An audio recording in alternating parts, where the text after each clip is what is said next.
نبی پیدا ہوئے، آپ کی دائی تھی شفا بنت عمر، تو وہ حضرت عبد الرحمن بن عوف کی والدہ ہیں۔ وہ روایت فرماتی ہیں کہ بچے میرے ہاتھوں میں بڑے پیدا ہوئے، لیکن میں حیران ہوئی ہوں کہ آپ پیدا ہو رہے ہیں تو دھلے دھلائے ہیں، کوئی اوپر کسی قسم کی گندگی نہیں ہے۔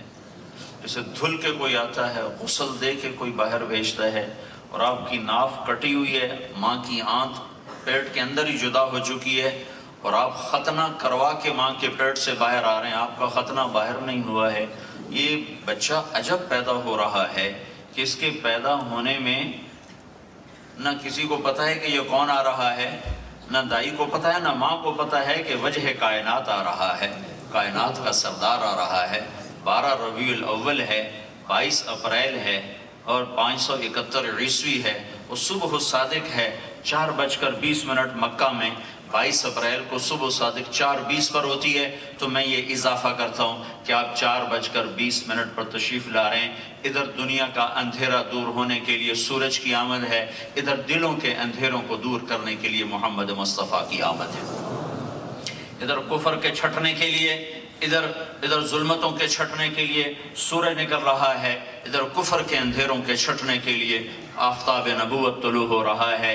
نہ ماں کو پتہ ہے، نہ دائے کو پتہ ہے۔ البتہ ایک معجزہ ہوا ہے کہ جب بچے کو ماں کے پہلو میں لٹایا ہے اور بچہ ایسے پڑا ہوا ہے، تو ماں اور دایا دونوں اوپر کھڑی ہیں، تو ایک دم اس بچے نے کروٹ بدلی اور سجدے میں چلے گئے، پورا سجدہ، جیسے بڑا آدمی سجدہ کرتا ہے، پورا سجدہ، اور لمبا سجدہ۔ ماں بھی سہمی ہوئی، دایا بھی سہمی ہوئی، اور آپ ایسے سجدے میں ہیں۔ پھر آپ نے سجدے سے یوں سر اٹھایا اور اس ہاتھ کا سہارا لیا، اس ہاتھ پہ زور دیا، اور یہ ہاتھ اوپر اٹھایا ایسے، اور شہادت کی انگلی کو یوں کیا۔ جب آپ نے ایسے کیا تو ساری کائنات میں نور ہی نور پھیل گیا، اور حضرت آمنہ فرماتی ہیں کہ ساری کائنات سکڑ سمٹ کر میرے آگے آ گئی۔ میں نے کیسر کے محل، کسرا کے محل، حیرہ یمن کے محل اپنی آنکھوں سے دیکھے، اور نور ہی نور پھیل گیا۔ تو ماں بھی گھبرائی۔ پھر آپ اس کے بعد دوبارہ ویسے ہی ہو گئے جیسے ایک معصوم بچہ 15-20 منٹ آدھے گھنٹے کی عمر کا ہوتا ہے، آپ ویسے ہی ہو گئے۔ تو ماں نے گھبرا کے بچے کو گود میں لے لیا، یہ کیا ہے؟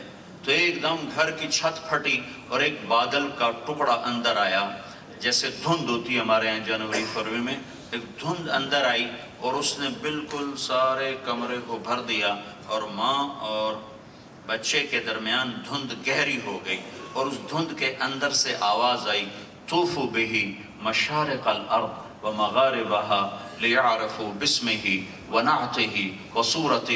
اس بچے کو مشرق مغرب پھراؤ، شمال جنوب پھراؤ، ساری کائنات پھراؤ، کہ ساری دنیا جان لے کہ یہی ہے جس کے پیچھے چل کے منزل ملے گی، یہی ہے، اس کو پہچانو، اس کی مانو، اس کی آپ یہ بتاؤ، نقل مار کے تم لوگ پاس ہوتے ہو کہ نہیں ہوتے ہو؟ ارے بولو، تو تم اپنے نبی کی نقل کیوں نہیں اتارتے ہو کہ اللہ تمہیں پاس کر دے؟ جب تم یہاں کے جو ممتحن ہوتے ہیں، یہ تو پاس کرنے میں بخیل ہوتے ہیں کہ کوئی اور ڈگری والا نہ آ جائے، کہیں ہماری نوکری خطرے میں نہ پڑ جائے۔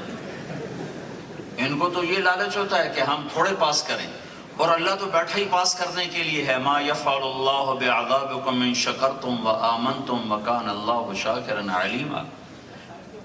اللہ تو بیٹھا ہی پاس کرنے کے لیے ہے، کہ بہانے ڈھونڈتا ہے کہ کسی طرح میری بخشش کے نیچے کوئی آ جائے۔ ایک آدمی کی جہنم کا فیصلہ ہوگا، وہ دوڑ لگائے گا،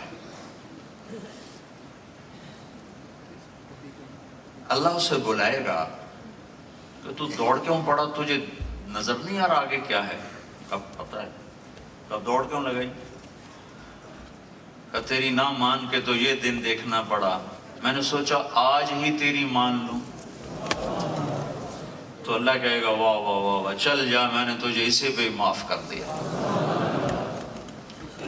دوسرے کی جہنم کا فیصلہ ہوا ہے، وہ آگے جاتا ہے پھر پیچھے مڑ کے دیکھتا ہے، پھر آگے جاتا ہے پھر پیچھے مڑ کے دیکھتا ہے۔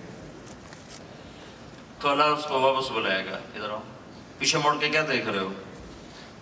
کہ اللہ تیری رحمت کے قصے بڑے سنے تھے تیرے نیک بندوں سے، تو میں سوچ رہا تھا کہ مجھے جہنم کا کہہ تو دیا ہے لیکن ابھی مجھے واپس بلا لے گا، ابھی مجھے واپس بلا لے گا، تو میں مڑ مڑ کے دیکھ رہا تھا کہ شاید مجھے ابھی بلا لے، ابھی بلا لے، تو تیری رحمت کی آس مڑ مڑ کے دیکھ رہا تھا۔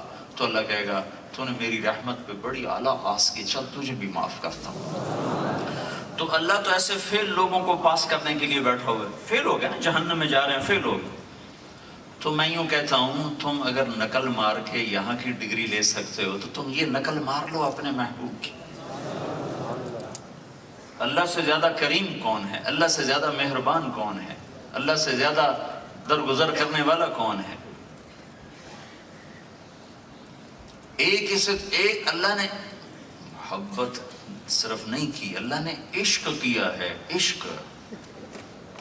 فلا وربک، واہ، قرآن کی سب سے خوبصورت قسم ہے، فلا وربک۔ قرآن نے قسمیں اٹھائی ہیں، والفجر ولیال عشر والشفع والوتر والشمس وضحاها والقمر اذا تلاها والعصر ان الانسان لفی خسر، یہ قسمیں اٹھائیں۔ قرآن کی سب سے خوبصورت قسم یہ ہے فلا وربک۔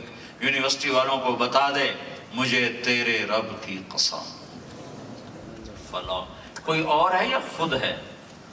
فلا وربک، مجھے تیرے رب کی قسم۔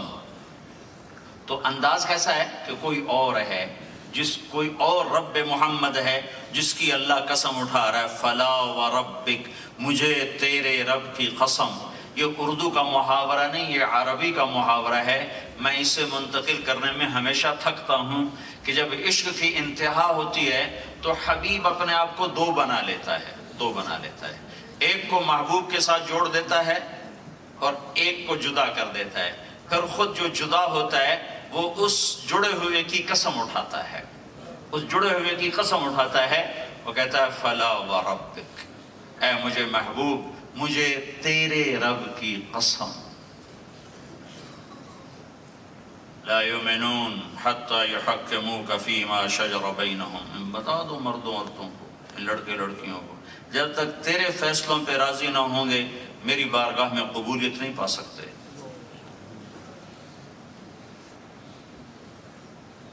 تو اللہ نے عشق کیا اپنے محبوب سے، محبت کی انتہا۔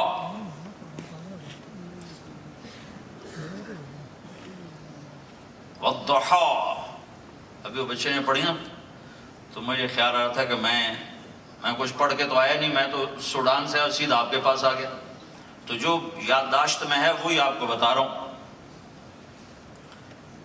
والضحا واللیل اذا سجا ما ودعک ربک وما قلا وللآخرۃ خیر لک من الاولی ولسوف یعطیک ربک فترضی۔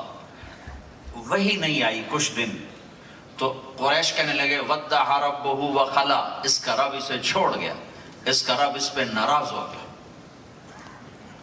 تو ایک دن حضرت خدیجہ کے منہ سے بھی نکل گیا کہ یا رسول اللہ، اللہ تو نہیں ناراض ہو گیا، اپنوں کی بات تو کھا جاتی ہے، اپنوں ایک حکایت ہے، سچ جھوٹ ہونے کا تو اتنا پتہ نہیں لیکن لکھی ضرور۔ منصور حلاج کو سمجھانا لوگوں نے، سولی پہ چڑھ کے اس کو لے جا رہے تھے، قتل کر رہے ہیں، تو ان پر سنگواری ہو رہی تھی، لوگ مار رہے تھے۔